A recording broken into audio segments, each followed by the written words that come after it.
This episode of Worlds Without Warning is brought to you by the podcast Type Tune Tint, where creativity lives. Here's the thing, every world we explore on this show started with one question: what if? But behind that question is something a whole lot deeper. Curiosity, courage, creativity. That's exactly what Type Tune Tint is all about. It's a podcast hosted by Tom Kranz, a former news guy turned fiction writer, who interviews writers, artists, musicians, anyone with a creative spark. And he asks them, where did it come from? What's especially cool is that a lot of these guests didn't start out thinking they were creative. Some of them didn't find their artistic voice until much later in life. Others had to dig it out from under years of denial or real-life obstacles. It's an honest, uplifting, and sometimes emotional podcast. So, if you've ever wondered where creativity really lives or whether you have more of it than you might realize, this podcast can really surprise you.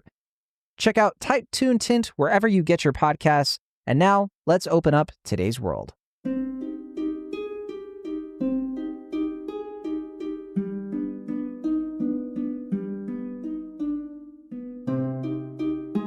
Welcome back to Worlds Without Warning. I'm Jon Negroni, and this is where original fiction comes alive through the voices of their creators. We're continuing our horror month here at Savorium magazine with stories that explore different corners of the horror genre. And today we have something that takes body horror into some uncomfortably familiar territory. Today's story is called The Petals Beneath Her Tongue, and it's a piece of speculative body horror about authenticity as commodity. The story follows Vera Salazar, a disgraced social media influencer who signs up with a company called Savorium to sell her emotions, literally, as consumable flavors. Joy tastes like lime, loss tastes like salt and ash. And as millions of people begin eating her feelings, the technology implanted under her tongue begins to change her in ways neither she nor the corporation anticipated.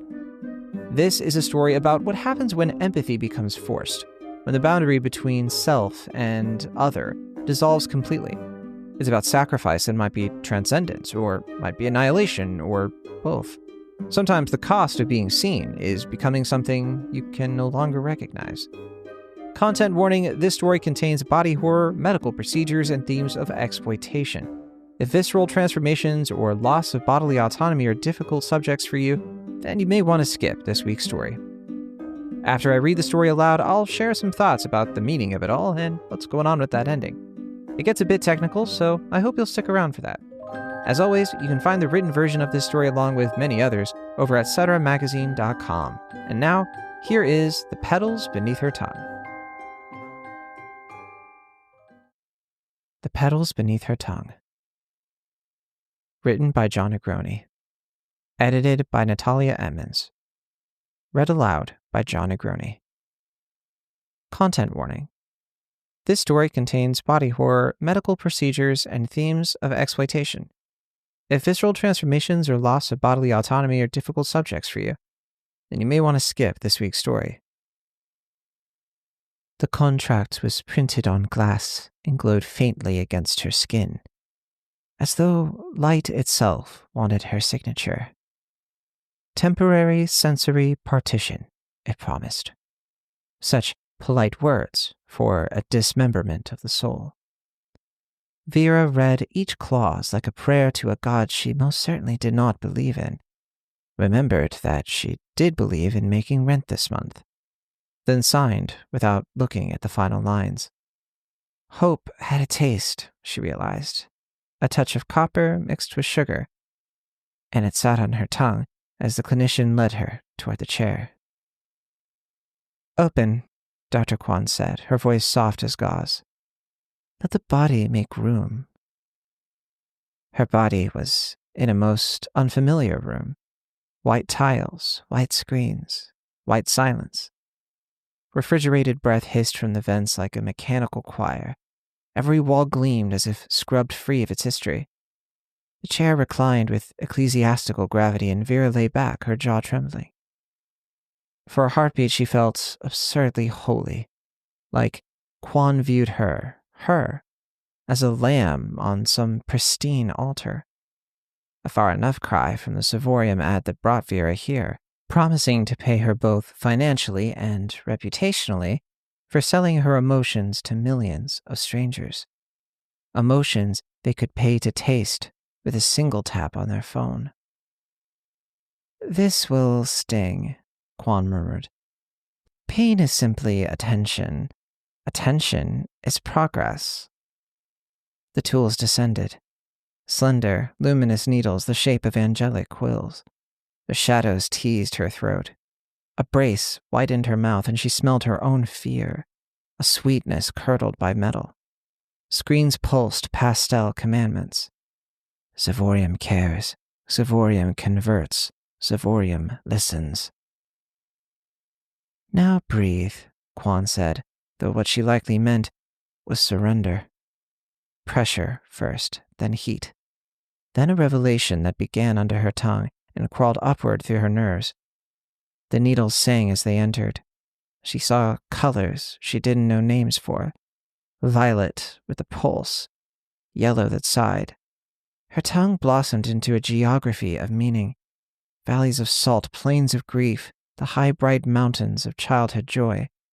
Every flavor she'd ever known returned as a memory in bloom, down to the sting of gin on a stranger's breath, the mundane smoke of a birthday candle. The taste of tears spilled for an audience that never applauded, and years of bitter disappointment.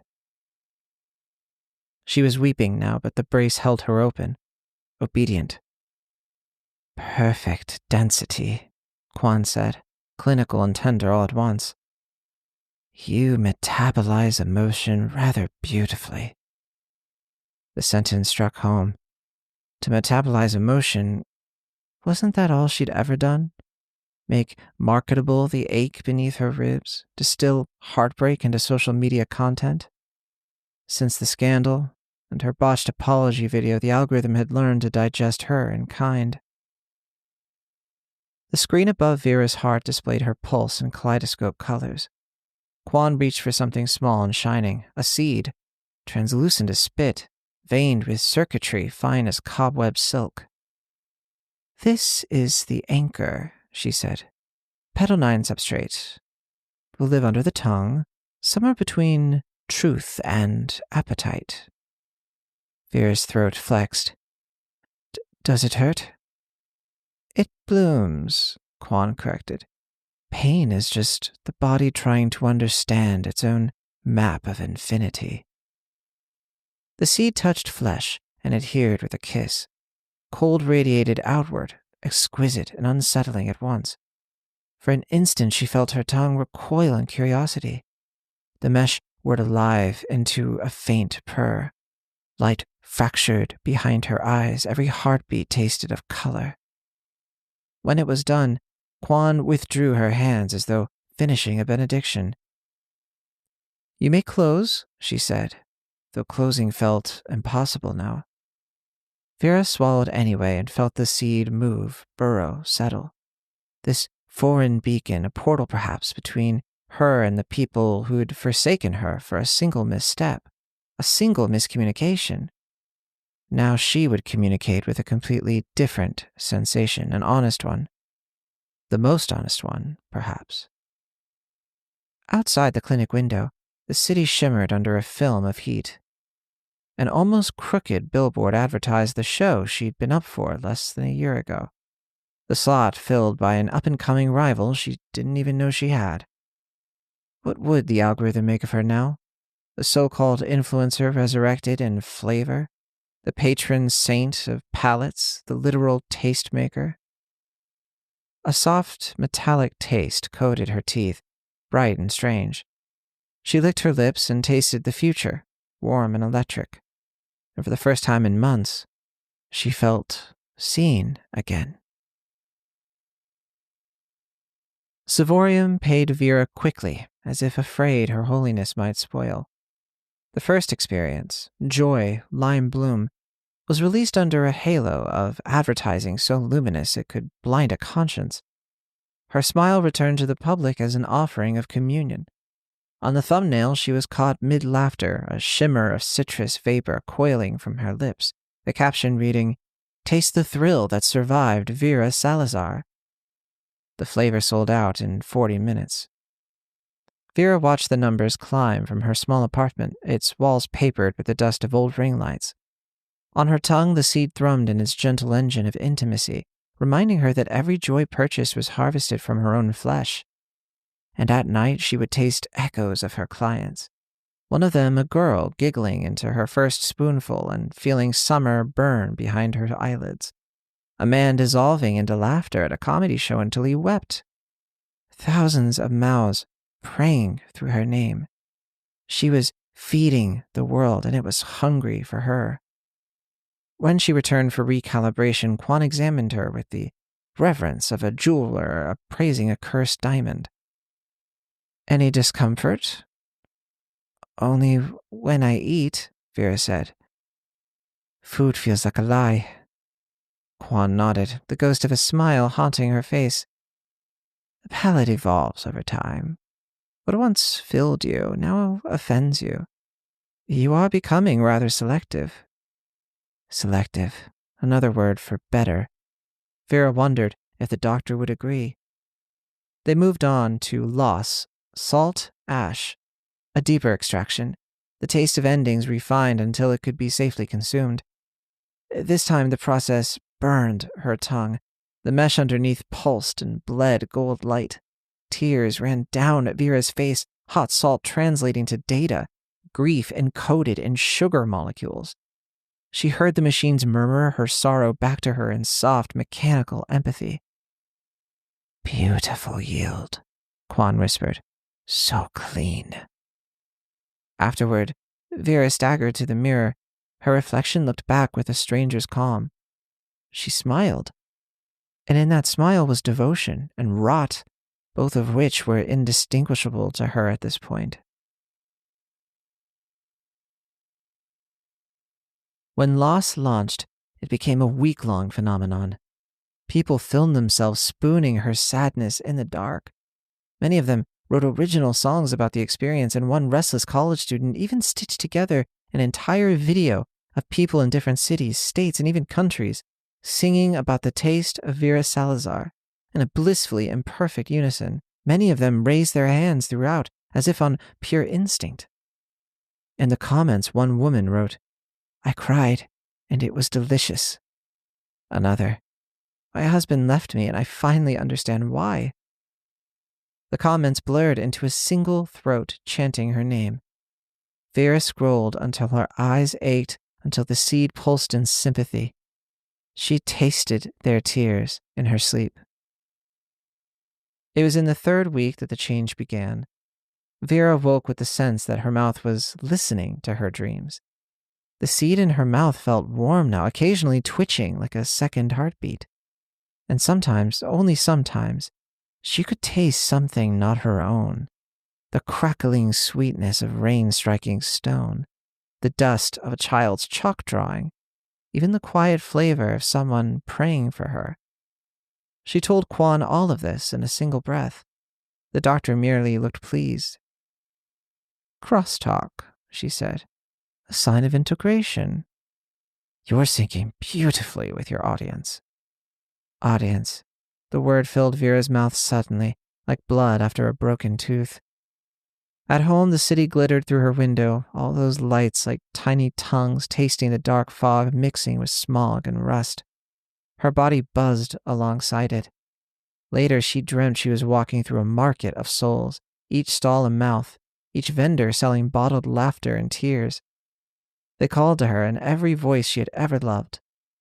When she woke, her pillow was damp, and the air smelled like lime squeezed over ashes. At dawn, Vera brushed her teeth and felt something tear. A thin film of skin, soft as a sigh, unfurled beneath her tongue. She spat into the sink and saw a single glistening petal veined with gold. It trembled like a weak insect afraid of dying. Vera stared. Her reflection did not blink. The seed hummed, and deep inside her mouth the taste of joy and loss merged as acid and salt, pleasure and mourning, until they were one and the same. She realized then that she had not lost her appetite at all. She had only been preparing for a different meal entirely, one that would finally satisfy her. By the time Savorium asked for anger, Vera had learned to taste obedience. Quan briefed her in that soft, priestly monotone the company prized. "There's a market for rage," she said. "People want to feel anger safely. They want it contained, blessed, and brief. Rage, anger. Vera had never once considered these to be luxuries, but now she could see it. Now she was selective. She sat in the white chair again, the instruments hummed in anticipation, metal begging to be flesh. She had begun to like that sound, the way it shook violently with hunger. "Think of what you hate," Quan said.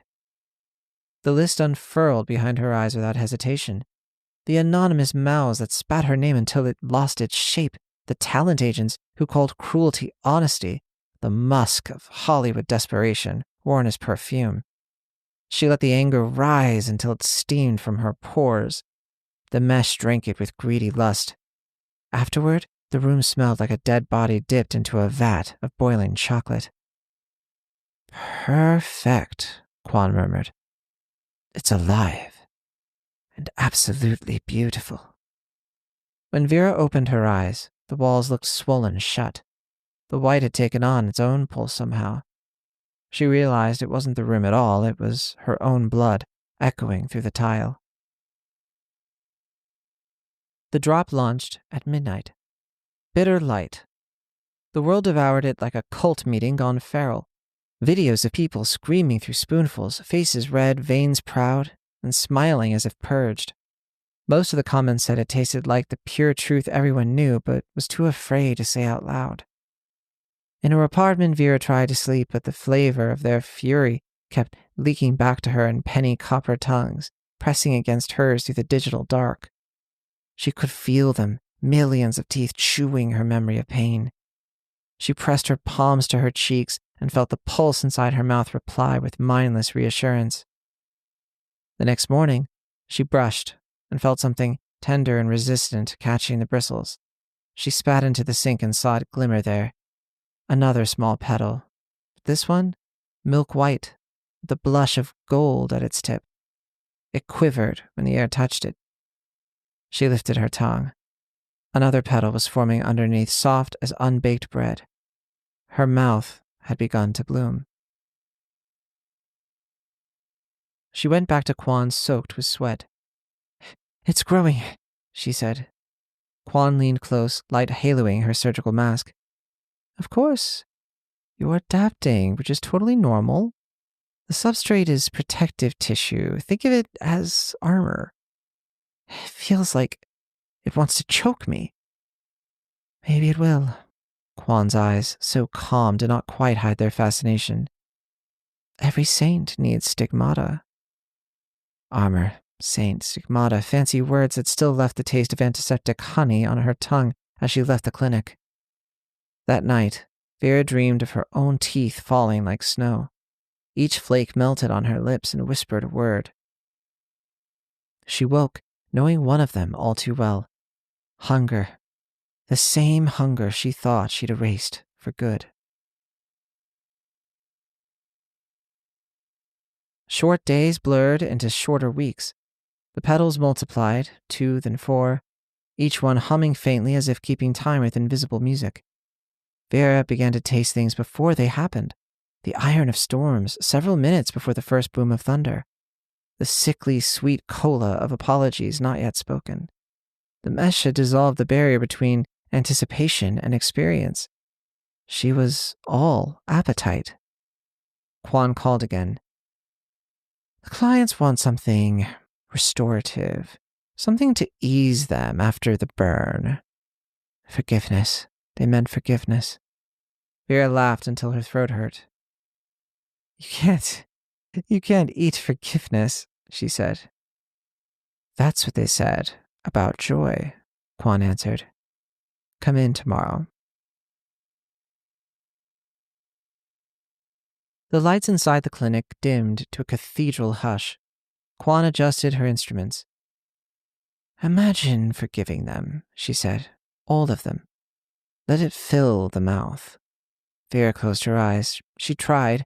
The first image that came was her grandmother's kitchen, Mangoes sliced to the bone, the air thick with fresh life at risk of hidden decay.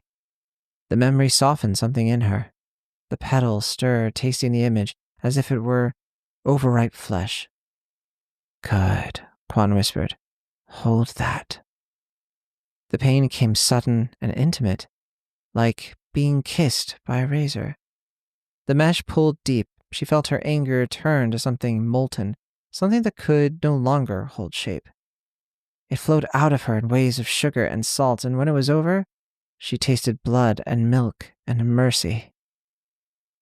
Beautifully yelled, Quan said. Almost too human. Vera left the building in a tipsy daze. The city's heat hit her like a lover's playful slap, as even the car exhaust was incense. Every shout a sermon. People passed her on the street and she tasted them as they went by.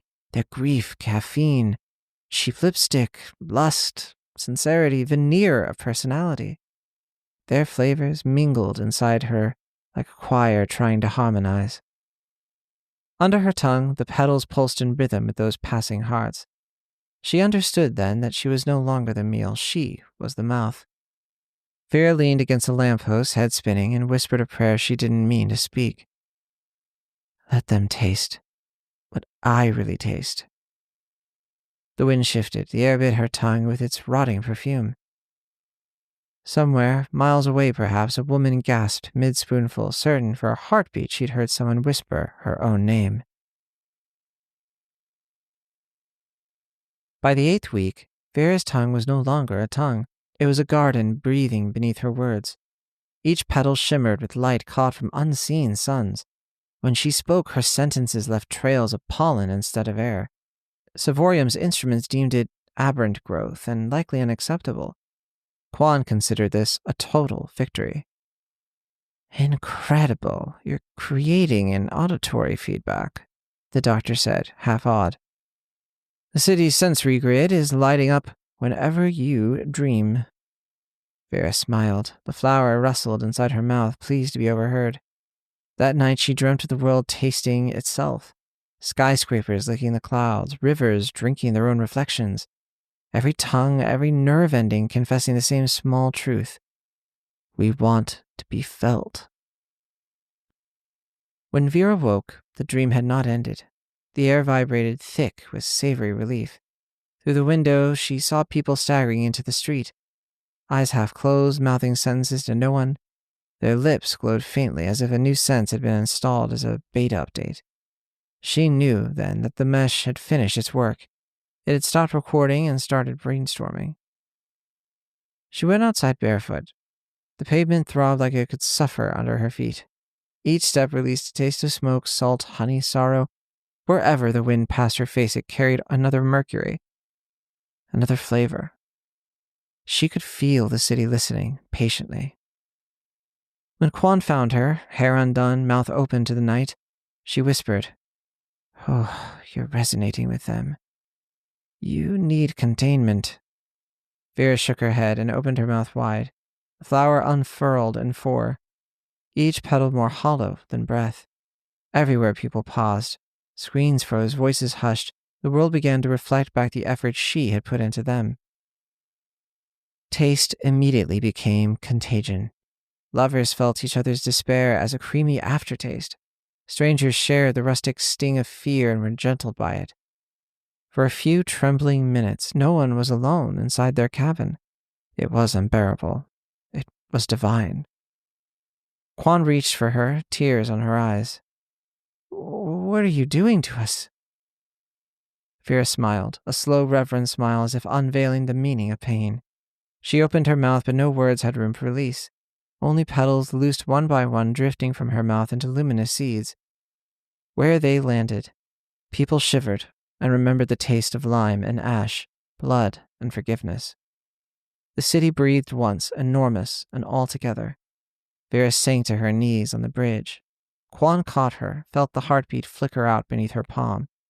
The final petal rested on Vera's lip, trembling in the wind. When it broke apart, the air changed, sweet, saline, electric, as if the planet around her had taken a sip of its own blood and finally understood. it was alive. That was The Petals Beneath Her Tongue. So, influencer culture, I think it already treats human interiority as something extractable, just another resource we can exploit out of people. I wanted with this story to make that metaphor literal, to show what it would actually look like if authenticity became a commodity you could harvest, package, and consume. But this story isn't really about influencers. It's about what happens when the boundary between self and other dissolves, when empathy stops being voluntary, when connection becomes forced. I deliberately left the ending ambiguous because I genuinely don't know if what happens to Vera is transcendence or annihilation. Both readings are valid. She achieves the ultimate form of what she wanted: to matter, to be consumed, to feed others, while losing everything that made her an individual. Is that Christ-like sacrifice or the ultimate corporate nightmare? Yes. I structured this in short, untitled sections because I wanted the reading experience to mirror Vera's dissolution. Each section here is a bite, a taste, a moment of intensity. The white space between sections does as much work as the prose. It gives the reader room to digest, to breathe, to feel the accumulation of the horror. Traditional scene breaks would have imposed too much order on a story about boundaries collapsing. The fragments allow for temporal and tonal jumps without explanation. We move from procedure to aftermath to dream logic without needing connective tissue. Notice how much time I skip. The actual implantation scene is relatively brief. Then we jump to the 3rd week, the 8th week. See, I'm not interested in showing every stage of transformation, only the moments where the transformation becomes undeniable. This creates acceleration. Each section covers more time and more change than the last until we reach the ending, which happens in a single moment that contains everything. I obviously saturated this story with a lot of liturgical language, words like chapel, ecclesiastical, benediction, stigmata, communion, because I wanted to elevate the horror to the sacred. Body horror can be viewed as a martyrdom, a transubstantiation. The religious imagery does double duty in that sense. It makes the corporate extraction of selfhood feel ancient and ritualistic. Capitalism is religion. And it frames Vera's transformation as potentially holy rather than purely grotesque. Compare these two ways of writing the same moment. Clinical would be the needle entered her tongue and released the substrate. Sacred would be the seed touched flesh and adhered with a kiss. The second version makes it intimate, almost erotic, definitely holy. That's the register I wanted throughout. From the moment the mesh is implanted, I deliberately confused the senses. Every heartbeat tastes like color. The air smells like lime squeezed over ashes. Colors she didn't know the names for. In other contexts, this would be a huge mistake, because how can someone taste a color? Well, for this story, it's a way of showing that Vera's sensory apparatus has been fundamentally altered from what's normal, so normal descriptive language fails because she's experiencing things no human tongue was meant to experience. When writing synesthesia, be specific about the wrong sense. Don't just say it tasted like sound. Tell me what sound it tasted like. The hum tasted like copper pennies held under the tongue. That would give just enough possible texture to the impossibility.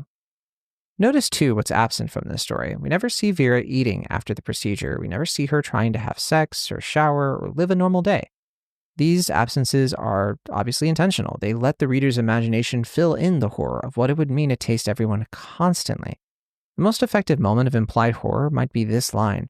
She could feel them, millions of teeth, chewing her memory of pain. I don't describe those teeth. I don't show the chewing. The reader does that work, and what they imagine is worse than anything I could specify. See, horror often works best when something familiar becomes slightly off or wrong. Vera's tongue is still a tongue, but it's also a garden by the end. Hell's Paradise being a clear influence, by the way. The petals here are organic, but also technological. These small violations of category create unease. When crafting the uncanny, you should identify what can be separate, and then let those things bleed together. So organic and technological, doctor and priest, food and communion, self and other, pleasure and pain. I received early feedback saying the ending was unclear, or asking what really happened, and I get that. I indeed structured the ending to support multiple readings. One reading is tragic. Vera is consumed by capitalism, literally dissolved into a soulless product until everyone will eventually tire of her again. The transcendent reading is that Vera achieves apotheosis and actively avoids the tragic ending by becoming a kind of secular saint. The neutral read is that this is simply evolution. It's neither good nor is it bad. The horrific reading is that she forces empathy on the world, violating everyone's boundaries. All of these are textually supported. I didn't want to tell you which one to feel because I generally hold all four interpretations in tension. Bad ambiguity is vagueness, when the author doesn't know what happened out of indecision. Good ambiguity is multiplicity, when several specific interpretations coexist with varying but reasonable amounts of validity. To achieve something like this in your writing, you need to give concrete details that support multiple readings. Use language that contains its own opposite, unbearable, and divine in the same sentence. Let your metaphors mean several things at once. Trust your readers to make meaning rather than insisting on one interpretation. After all, I end with an image, not an explanation. The petal breaking, the air changing, the planet tasting itself. These are concrete sensory details that carry metaphorical weight without becoming abstract. Ending with image allows multiple emotional registers to blend. It's beautiful, the planet understanding it's alive, and it's horrifying, tasting its own blood. And it's ambiguous. What does that understanding mean? An explained ending would collapse that multiplicity. When ending your story, consider whether explanation serves or limits the work. Sometimes the most resonant endings are the ones that give the reader something to see, taste, or feel, rather than something to understand. You can find the Petals Beneath Her Tongue over at ceteramagazine.com, where you can subscribe for free to get new stories every Thursday. Thank you so much for listening to Worlds Without Warning. Until next time, remember that the scariest violations aren't always physical. Sometimes they're the moment when you realize you've given away so much of yourself that you can't remember what was yours to begin with. Take care of yourselves and be careful what you're willing to sell.